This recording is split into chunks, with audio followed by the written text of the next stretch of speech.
Valerius, the Reanimated Roman, by Mary Shelley. About 11 o'clock before noon in the month of September, two strangers landed in the little bay formed by the extreme point of Cape Miseno and the promontory of Bauli. The sky was of a deep serene blue, and the sea reflected its depth back with a darker tint. Through the clear water you saw the seaweed of various and beautiful colors as it grew on the remnants of the palaces of the Romans now buried under the waters.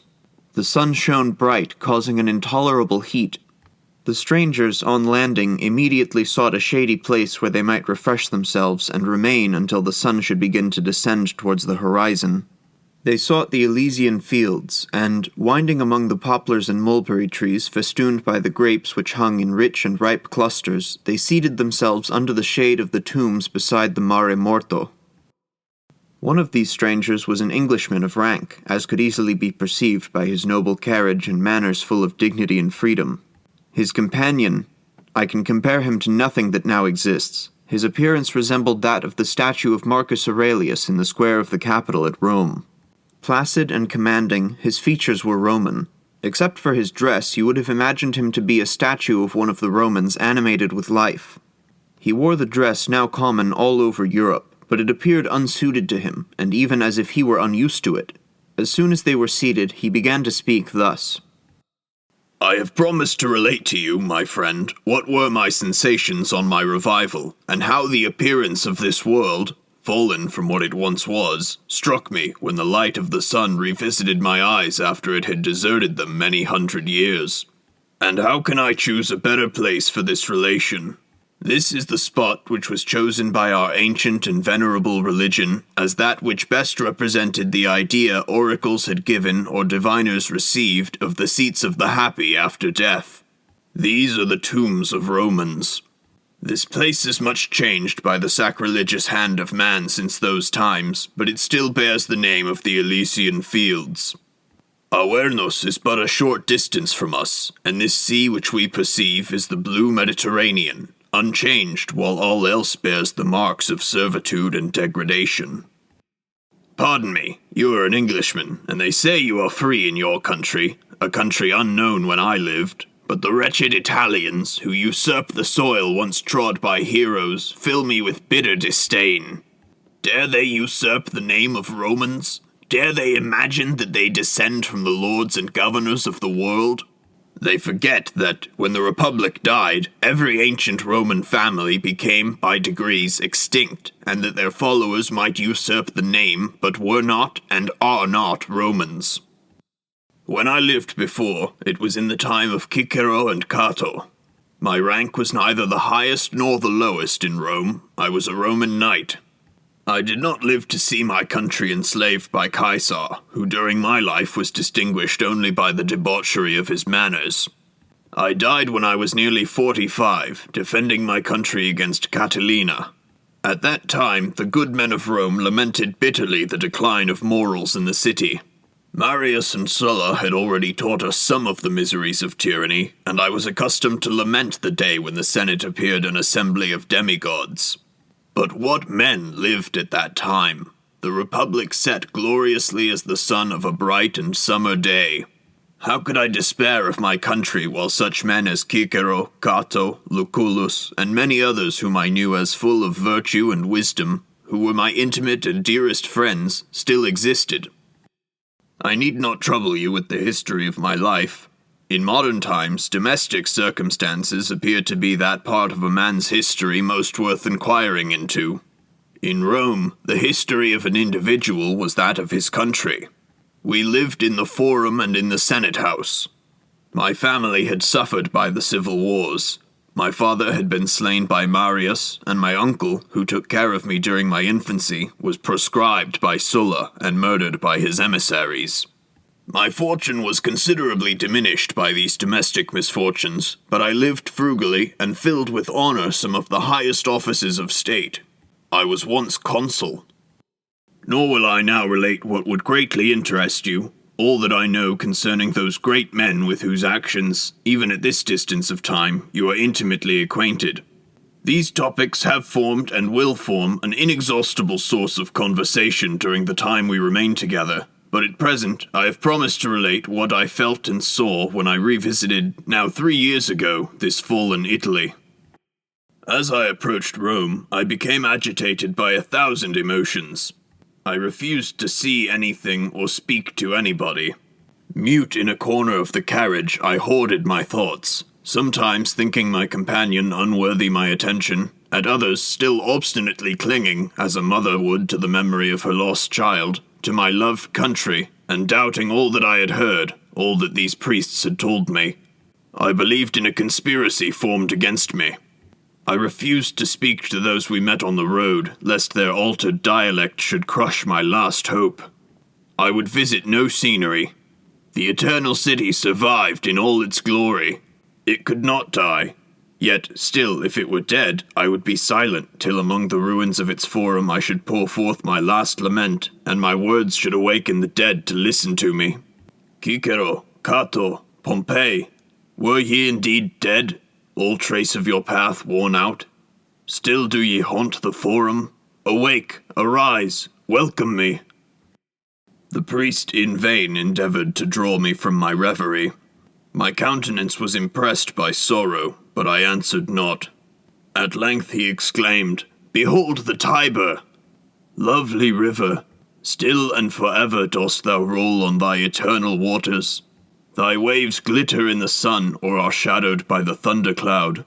Thy name acted as a spell. Tears gushed from my eyes. I alighted from the carriage. I hastened to the banks and, kneeling down, I offered up to thee sacred names of Jupiter and Pallas, vows which made my lips quiver and the light almost pass from my eyes. O Jupiter, Jupiter of the capital, thou who hast beheld many triumphs, still may thy temples exist, still may the victims be led to thy altars. Minerva, protect thy Rome. In that moment of agonized prayer, the fate of my country seemed yet undecided. The sword was still suspended. Alas, I could not believe that all that is great and good had departed. In vain my companion tried to tear me away from the banks of the divine river. I remained seated immovably by it. My eyes did not wander on the surrounding scenery that had changed, but they were fixed on the waters or raised to the blue light above. These at least are the same.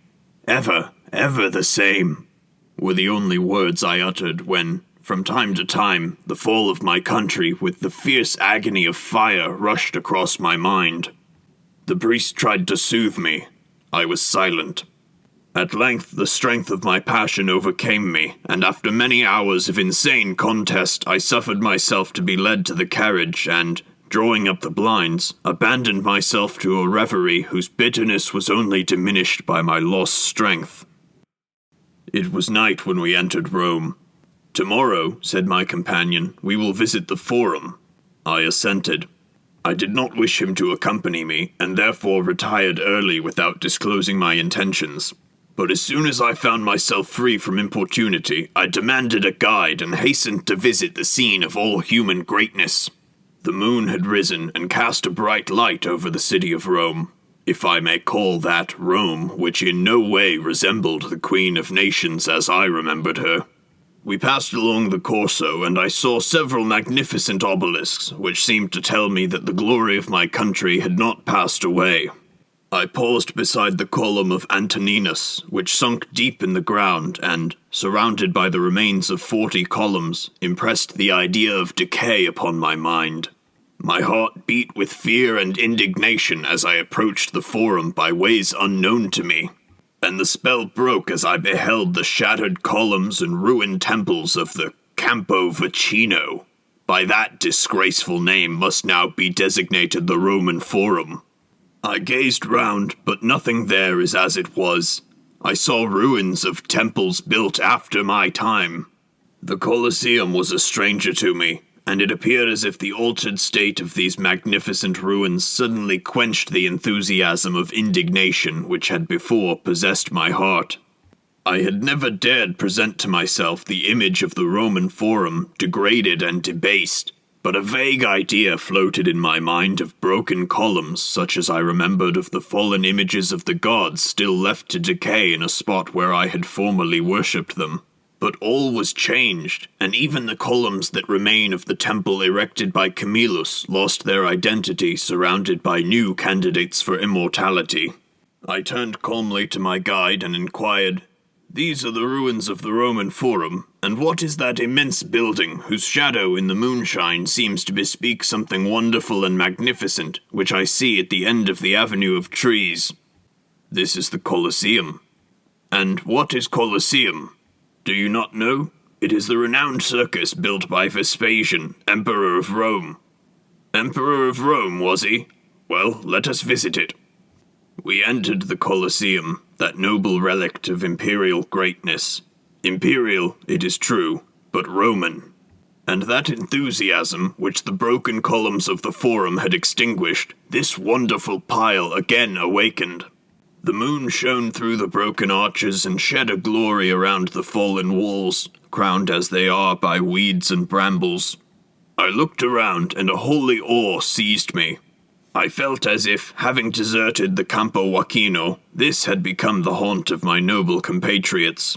The seal of eternity was on this building, and my heart heaved with the overpowering sensations under which it labored. I said not a word. Alas, alas, such is the image of Rome, fallen, torn, degraded by a hateful superstition, yet still commanding love, honor, and still awakening in the imaginations of men all that can purify and ennoble the mind. The Colosseum is the type of Rome. Its arches, its marbles, its noble aspect which must inspire all with awe, which, in the mind of man, is akin to adoration. Its wonderful, its inexpressible beauty, all tell of its greatness. Its fallen walls, its weed-covered buttresses, and more than all, the insulting images with which it is filled, tell its fall. I dismissed my guide. I would never quit the Colosseum. This should be my abode during my second residence on earth. I visited every part of it. From its height I beheld Rome sleeping under the cold rays of the moon. The dome of St. Peter's and the various other domes and spires which make a second city, the habitations of gods above the habitations of men, the Arch of Constantine at my feet, the Tiber and the great change in the situation of the city of modern times, all caught my attention, but they only awakened a vague and transitory interest. The Colosseum was to me henceforth the world, my eternal habitation.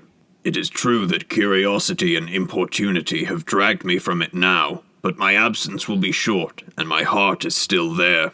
I shall return, and in those hallowed precincts I shall pour forth, before I die, my last awakening call to Romans and to liberty. It is true that I was now convinced that Rome had fallen, that her consuls and triumphs were at an end, the temples of her capital destroyed. But the Colosseum had softened those sentiments whose energy must otherwise have destroyed me. Anger, despair, all human passion died within me.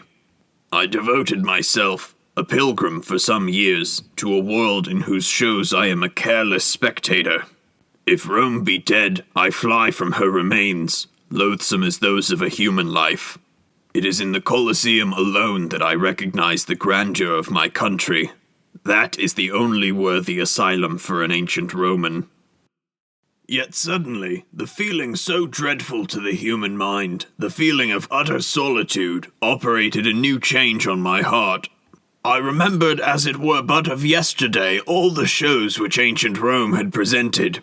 Seated under one of the arches of the building and hiding my face in my hands, I revived in my imagination the memory of what I had left when I last lost the light of day.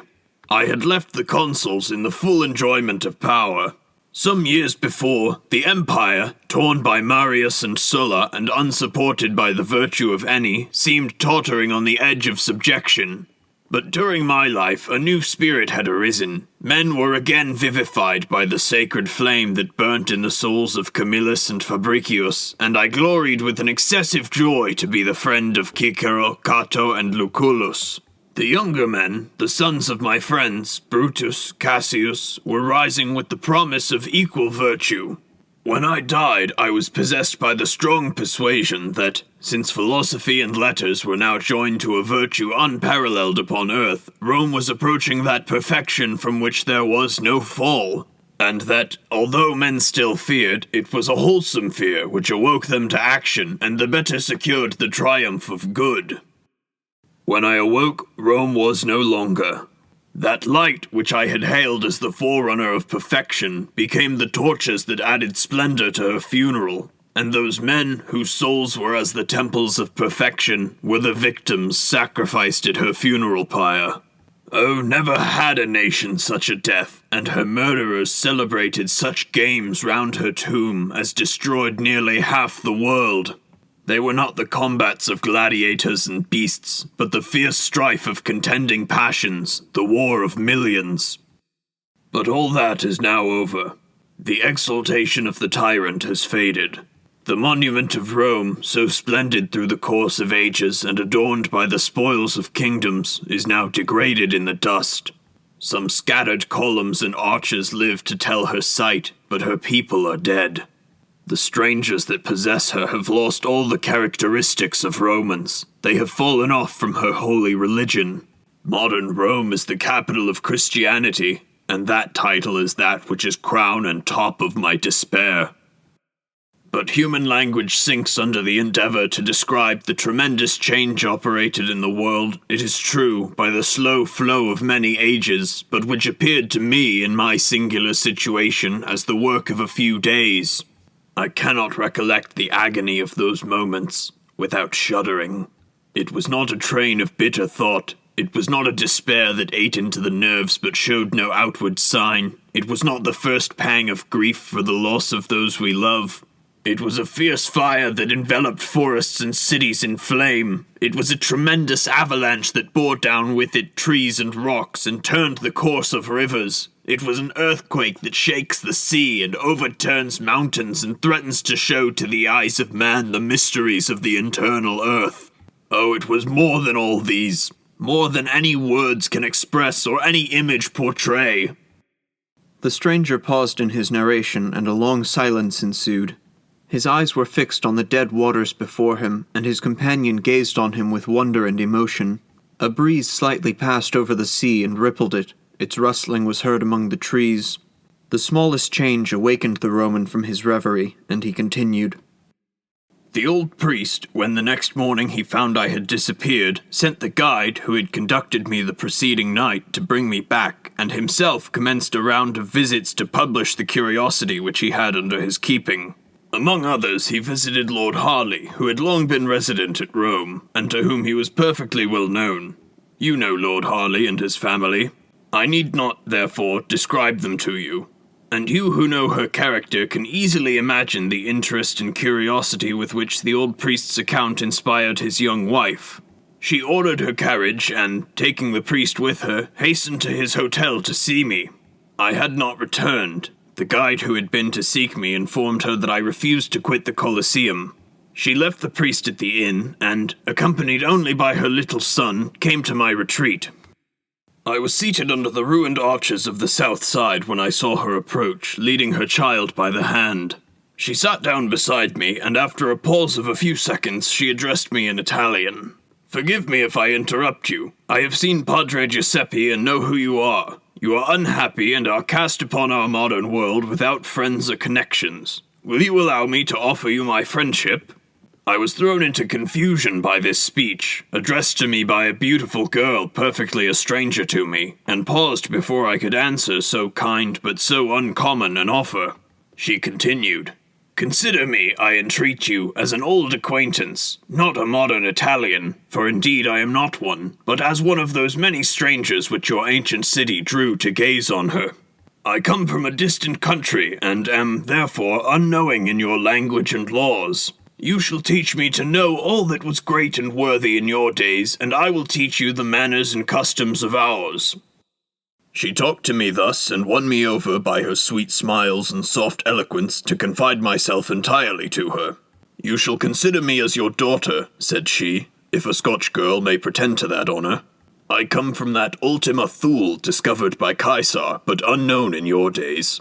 I am married to an Englishman a good deal older than I am, but who takes a pleasure in cultivating my mind. Come with me to our house. You will be cherished and honored there, and we will try to soften the pangs which the fallen state of your country must inflict upon you." I followed her to her house, and from that day began that friendship which is the only hope and comfort of my life. If, on my return to earth, my affections had never been awakened, I should not have lived long. But Isabel has softened my despair, and nursed with angelic affection every wound of my heart. I cannot tell you how much I love her, how dear the sound of her voice is to me. Cicero did not love his Tullia as I do this divine creature. You cannot know half her virtues or half her wisdom. She is so frank-hearted and yet so tender that she wins my soul and binds it up in hers in a manner that I never experienced in my former life. She is country, friends, all that I had lost is she to me. And now I have performed my promise in relating to you my first sensations upon awakening into life. I need not make a formal narration of what I have learnt since. In our proposed journey we shall have frequent opportunities of conversing and arguing. You have won me to a wish to see your country, and tomorrow we embark. I quit Rome, the Colosseum, and Isabel. Such is my restless nature. I want, before I again die, to examine the boasted improvements of modern times, and to judge if, after the great fluctuation in human affairs, man is nearer perfection than in my days. The sun had far descended when these friends rose and returned to the boat. As they rowed back to Naples, the sun set, leaving a rich orange tint in the sky which burned upon the waters, while Cape Miseno and the islands were marked by a black outline in the horizon. The moon rose on the other side of the bay and contrasted her silver light with the glowing colors of the Italian sunset. Night advanced, and the lights of the fisher boats glimmered across the sea, while one or two large ships seemed to pass like enormous shadows between the gazers and the moon. The brilliant spectacle of the sunset and the soft light of the moon invited to reverie and forbade words to disturb the magic of the scene. The old Roman perhaps thought of the days he had formerly spent at Baiae, when the eternal sun had set as it now did, and he lived in other days with other men.